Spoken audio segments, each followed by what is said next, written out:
আমি এমন একটা আবেগ এবং আনন্দ ঘন মুহূর্তে আছি।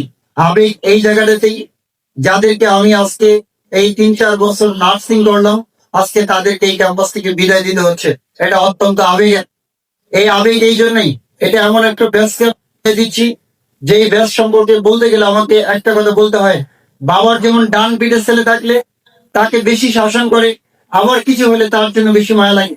আমার সেই ডান পিঠে ব্যাসই হলো এই অত্র প্রতিষ্ঠানের দ্বিতীয় ব্যাস। আমি প্রচন্ড ভাবে মিস করবো। সেই সাথে আমি এই দ্বিতীয় ব্যাসের সার্বিক সফলতা কামনা করছি। আমি তোমাদের উদ্দেশ্যে বলতে চাই, আমি যতদিন এই প্রতিষ্ঠানে আছি, এটা একদম নতুন প্রতিষ্ঠান, কোনো অ্যালামনাই নেই। আমি প্রথম ব্যাচে 128 জন ছেলেপেলে বের করছি, একটা ছেলে ইন্টার্ন আর কাছে যেতে হয়নি, আমি দায়িত্ব নিয়ে করেছিলাম। আমি নাজির ভাইদেরকে খুঁজে বের করেছি, তাদের চাকরিরও ব্যবস্থা করেছি।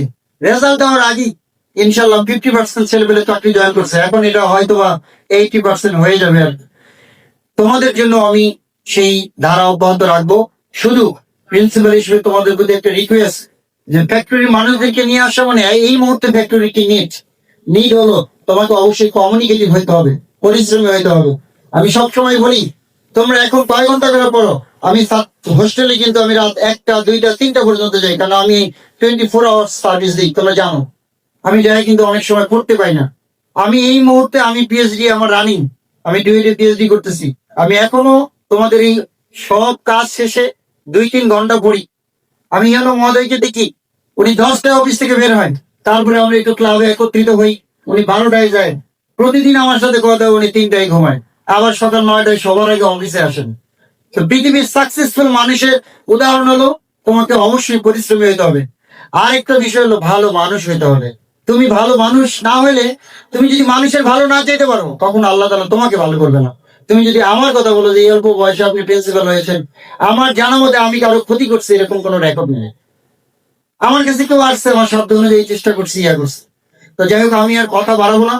আহ, আমি শুধু মাননীয় এমপি মহোদয়ের সম্পর্কে 2-4টি কথা না বললে নয়।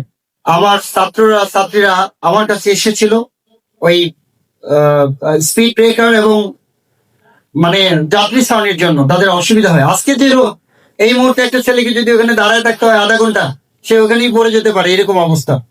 তো আমি আমার এই দীর্ঘ জীবনে প্রায় 15 বছর আমার চাকরি অভিজ্ঞতা, ফ্যাক্টরি, আমি একটা বিশ্ববিদ্যালয় শিক্ষা করতে হয়েছে। আমি এরকম তড়িৎ গতিতে এরকম একটা সিদ্ধান্ত আমি কল্পনা করিনি, যে আইন শৃঙ্খলা মিটিং এ আমি উপস্থাপন করলাম, তার কয়েকদিন পর আমি নিজেও জানি না, আমি ক্যামেরা দেখতেছি হঠাৎ করে কাজ শুরু হয়ে গেছে। এবং কি আলহামদুলিল্লাহ স্যার, অত্র প্রতিষ্ঠানের পক্ষ থেকে আপনার প্রতি অসংখ্য ধন্যবাদ ও কৃতজ্ঞতা ছাত্রছাত্রীদের পক্ষ থেকে। আর অত্যন্ত আনন্দিত স্যার, আমি দোয়া করি আল্লাহ আপনাকে ভালো করুক, আপনি ভালো থাকেন।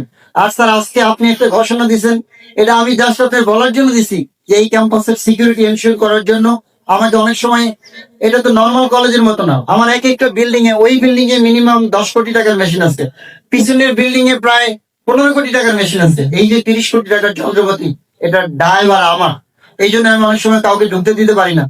আমি শুধু এই প্রিয় গাজীপুর বাসীর কাছে অনুরোধ করবো, আমরা যারা অনেক দূর থেকে এখানে আসছি আপনাদের সন্তানদের সেবা করার জন্য, এই প্রতিষ্ঠানে এখনো গাজীপুরের 70% স্টুডেন্ট।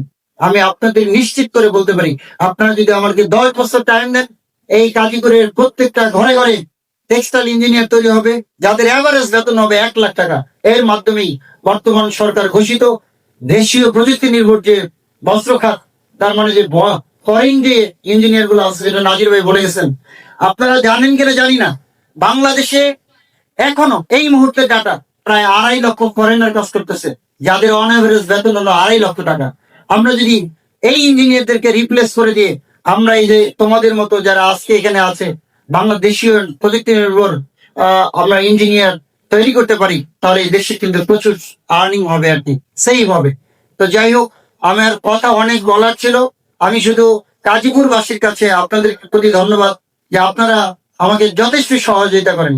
এই প্রতিষ্ঠানের আজকের যে সাফল্য, ওই যে ছেলে ফার্স্ট হয়েছে, এটার কারণ হলো একটাই, আমি এই প্রতিষ্ঠানকে, স্যার আমি আপনার জ্ঞাতার্থে বলে দিই, সম্মানিত নেতৃবৃন্দ এখানে আছেন, আমার এখানে মিড টার্ম পরীক্ষায়, ধারাবাহিক পরীক্ষায় ফেল, আমি এখান থেকে চলে যাবো, কোনো অসুবিধা নেই, আমি কারোর ফর্ম ফিল আপ করতে দেই না। যদি খুব প্রয়োজন হয় ওকে আবার পরীক্ষা দেওয়ার সুযোগ দিই, কিন্তু তাকে আমি ফর্ম ফিল আপ করতে দিই না, কারোর ফোনেও না। চলে যাবো, অসুবিধা নেই, আরেক জায়গায় চাকরি করবো, না চাকরি করবো না, ঠিক আছে। কিন্তু আপনারা যে সহযোগিতা করছেন, সবচেয়ে ধন্যবাদের বিষয় হলো গাজীপুরের একটা নেতৃবৃন্দ কেউ আমাকে ফোন দিয়ে বলে নেই, please confirm his registration or form fill up. এটাই হলো গাজীপুর। আমি এর আগে কর্মস্থলে দেখেছি অনেক ফোন আসতো, কিন্তু স্যার আপনার কাছে রিকোয়েস্ট, আপনার সন্তানের, আপনার এই নির্বাচনী এলাকার মানুষের ভালোর জন্য আমরা কাজ করি। শুধু একটু চ্যালেঞ্জের মধ্যে পড়ে যাই। এই হোস্টেলটা প্রায় 280 জন স্টুডেন্ট থাকে আর কি। 280 জন স্টুডেন্টের নিরাপত্তা দেওয়া, গার্জেনরা আমার হাতে যখন দিয়ে যায় কান্নাকাটি করে যায় বাংলাদেশের বিভিন্ন জায়গা থেকে এসে। এটার মূল চ্যালেঞ্জ হলো একটা মাদক স্যার। এই মাদকটাকে বাধা দিতে গেলে আমার গেটে এনশিওর করতে হয় নিরাপত্তা। যখনই নিরাপত্তা এনশিওর করতে যাই তখনই আমার একটু প্রবলেমে ফেস করতে হয়। স্যার আপনারা হয়তো সবই জানেন, বুঝেন। আমি কাউকে নাম মেনশন করতেছি না, কারণ কেউ আমার শত্রু নয়। আমি সবার প্রতি উদাত্ত আহ্বান জানাবো যে আপনারা সবাই সকলে মিলে এই গাজীপুরের স্বার্থে এই ক্যাম্পাসটাকে আমি মাদক মুক্ত ঘোষণা করেছি। মাদক মুক্ত ক্যাম্পাস, এই ক্যাম্পাস টিজন মুক্ত ক্যাম্পাস। এই ক্যাম্পাসে আসার পরে একমাত্র আমি আসার পরে এই বাংলাদেশের একমাত্র রিসার্চ সেন্টার এই ক্যাম্পাসে প্রতিষ্ঠিত হয়েছে। আমি আসার পরে এখানে স্কাউট প্রতিষ্ঠা করেছি, স্কাউট ছিল না। আমি এখানে ল্যাঙ্গুয়েজ ক্লাব প্রতিষ্ঠা করেছি, কারণ ফ্যাক্টরির বর্তমানে এখানে হলো দরকার এটা। তো এই বিষয়গুলো আমি যদি আপনারা আমাদের কিছু সময় দেন, এই ক্যাম্পাস এইভাবেই থাকে সব সময়। এখানে কোনো মাদকসেবীদের আড্ডা নেই। ভবিষ্যতে যদি না থাকে, আমরা যেন একটা সুন্দর গাজীপুর বলতে পারি। আমাদের মাননীয় প্রধান